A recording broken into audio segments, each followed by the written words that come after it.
It's a Saturday morning. I have my coffee. It's time to play the Horde of Zendar.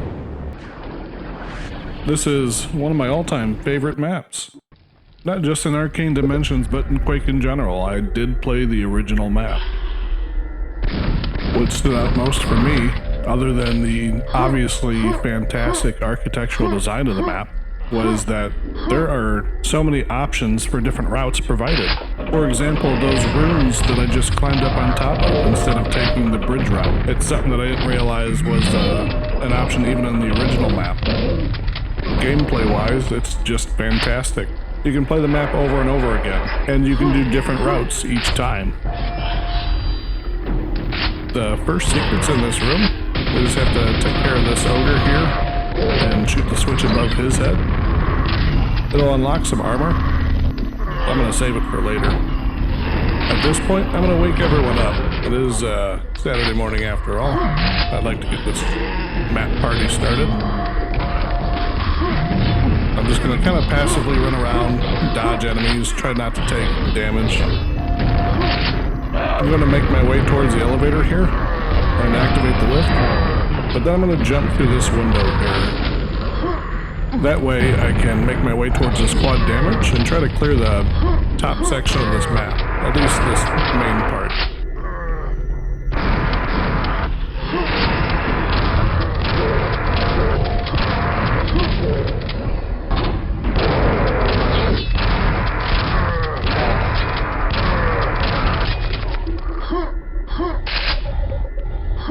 Once I take care of the shambler and grab the thunder gun, I'm gonna head over here and pick up the rocket launcher and try to clear out all these ogres.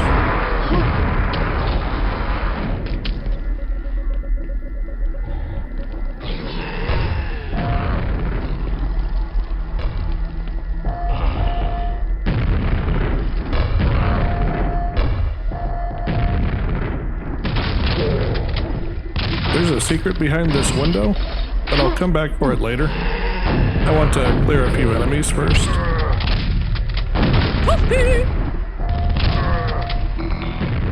There's a Widowmaker shotgun behind this door.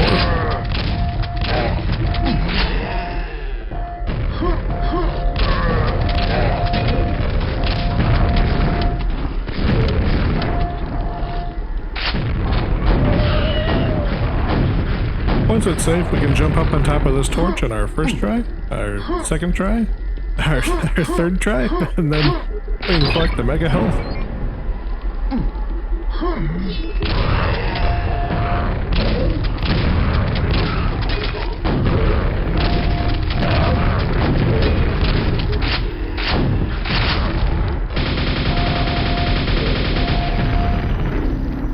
This elevator leads us to an unmarked secret with a quad damage.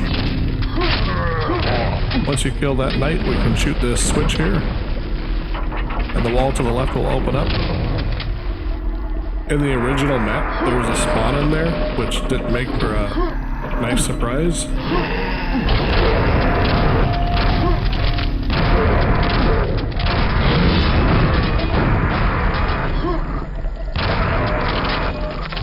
Once you clear this room out, you can press these switches to open up shortcuts.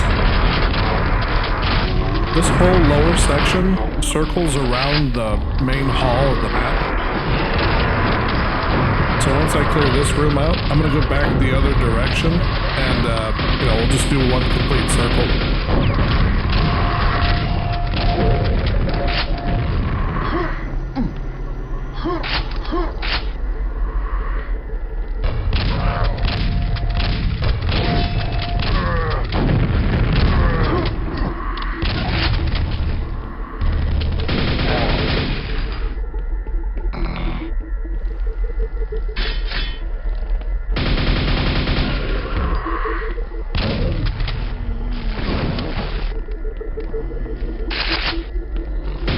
This door to my left is the main hall.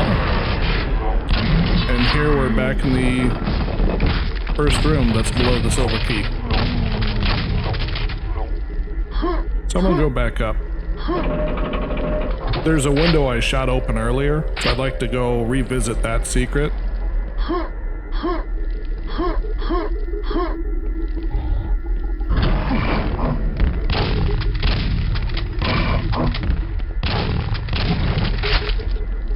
This leads us back outside above our starting area. And if I climb up here, there's another shortcut we can open up. But before I go through there, I'd like to jump over to this tower and collect the plasma gun. And then I'll drop down to the bridge below after I kill these knights.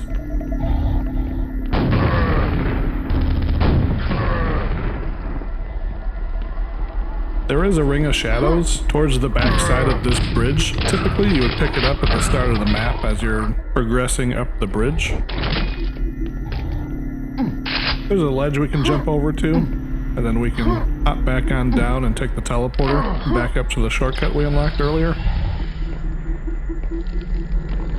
I'm going to make my way back towards the top of the map. There's some breakable windows here with some cell ammo behind them.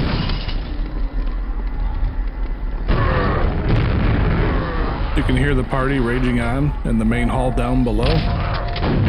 I'll get back to that eventually.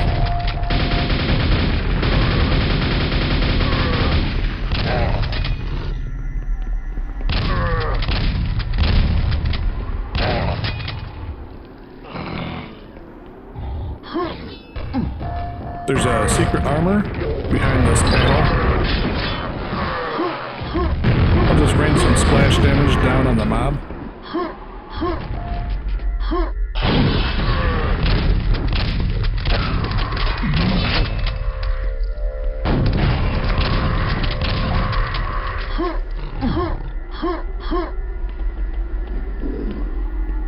I'm gonna head over to the Silver Key area. Or at least above it, on the roof section here.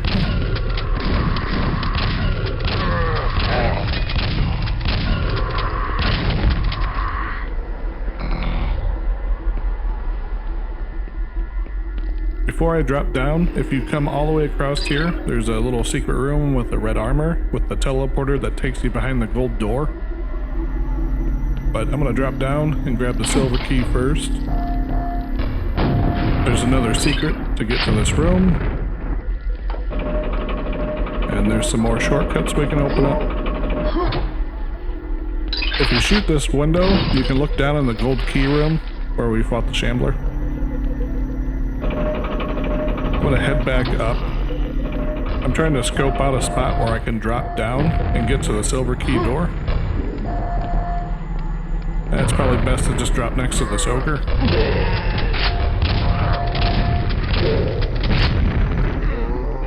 Before we move on, I did forget there's a secret in this room. It's behind this door. If we shoot all these planks, we can jump through here and collect some ammo, and then it will open up this door. Now we can drop down to the silver key door.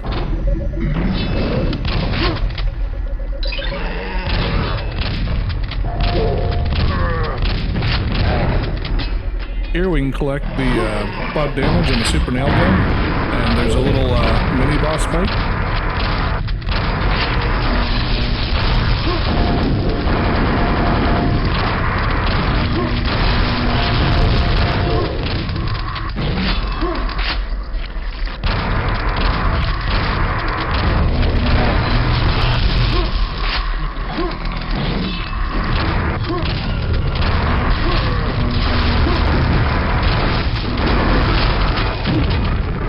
Don't stand on the green blobs. They explode. I don't know why I just keep stepping on them.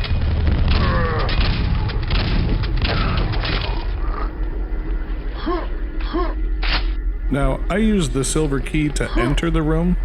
There's an alternate path where you can come in through the Cathedral Hall grenade launcher room.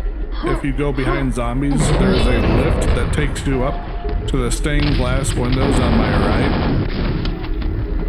If you take that route, and after you've killed the boss, behind the Shambler there's a silver key you would actually pick up, and you would use that key to escape instead of enter the room. It's a nice little option I figured I'd point out. Before I go to the main hall, I'm gonna head back to the top of the map. From the top, I'm going to take that teleporter I pointed out earlier that takes us behind the gold key door, so that way we can progress through the level.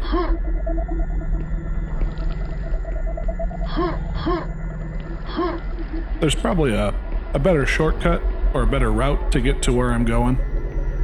But off the top of my head, this is kind of what I'm familiar with. I'm trying to get back above this silver key area so we can get to this teleporter.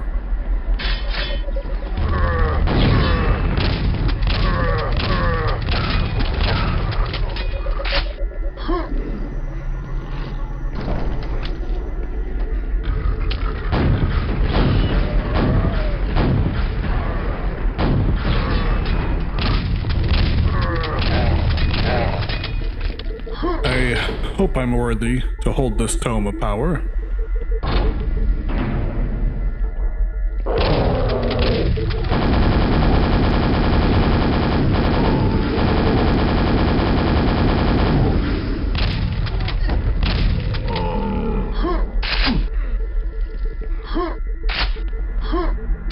Once you collect the tome of power, there's no turning back. Some paths are blocked, like this door to our left here. The Horde of Zendar wants your blood.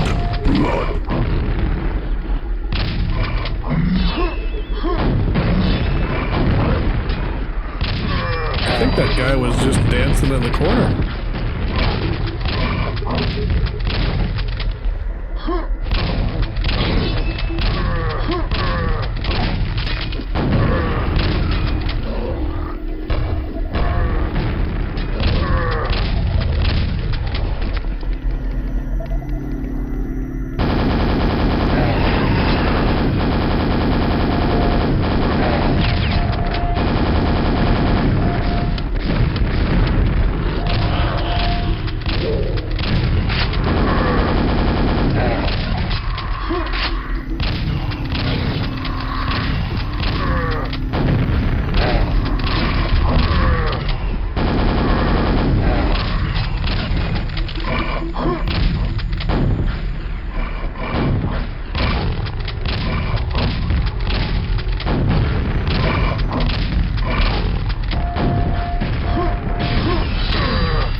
Once you finish off the wave of enemies, we can go back to exploring.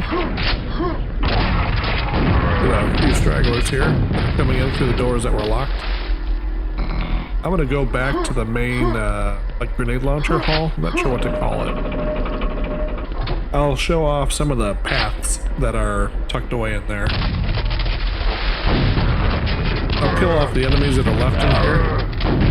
Something I do want to point out, it seems like there's only one door in and out of this location, but actually there's four. There's these lifts that are behind these, which can get out into this area. There's another on the opposite side. You don't even have to take those lifts behind the zombies either. Alternatively, there's some bricks that you can climb up and make your way up to that upper section. But right now I'm just going to continue on this path here and just open up a few of these shortcuts. I have one enemy remaining. I know where he's at. It's a Death Knight that's behind a lift in that main hall area. So I'm going to head back there. And on the opposite side, there will be a lift here. And this is the alternate way of getting into that garden boss fight area that I mentioned earlier about there being two possible routes. So you could take this route first, and like I mentioned previously, you would use the silver key to escape instead of enter.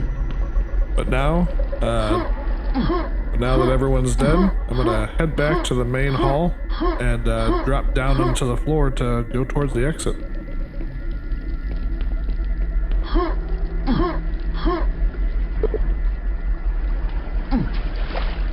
Before I go through the exit, I'm going to show you these teleporters. This teleporter takes us up to the top balcony where we picked up the tome.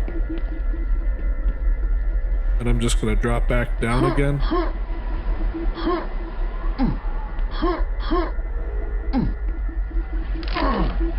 It will also take the other teleporter. So predictably it's just right above where that hole's at so you can get back up. But yeah, that's it. That's the city and the Horde of Zendar. I highly recommend giving it a play. It's a very replayable map. Still to this day, I will replay it all over again and just try out different routes and different paths.